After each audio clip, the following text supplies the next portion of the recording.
షల్లోం పిల్లలు, అందరూ ఎలా ఉన్నారు? మీ అందరూ బాగున్నారని ఆశిస్తున్నాను. బేతెల్ తోరా ఇండియా నుండి తోరా స్టూడెంట్గా వారం వారం పరాశ భాగాల్ని క్లుప్తంగా వివరించాలని అనుకుంటున్నాను.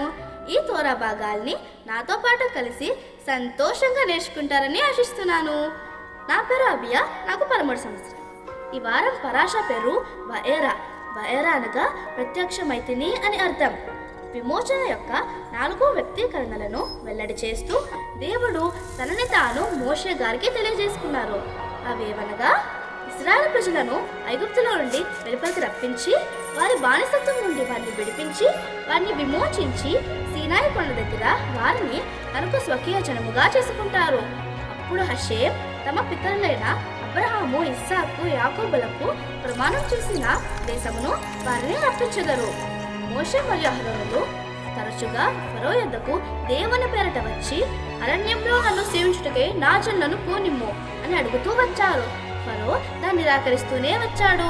అప్పుడు అహరోను గారి చేతికర్ర సర్పముగా మారి ఐగుప్తుల మంత్రాలు చేసే వారి యొక్క చేతికర్రను మృంగివేసింది.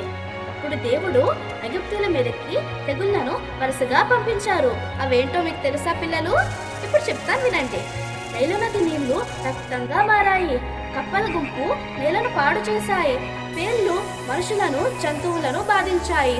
క్రూర మృగాలు పట్టణాలను ఆక్రమించాయి. తెగులు సాధు జంతువులను హతము చేసింది. బాధాకరమైన దద్దుర్లు ఐగుప్తుల మీదకు వచ్చాయి. 7వ తెగులునకు అగ్ని మరియు వడగండ్లు ఆకాశం నుండి కురిశాయి.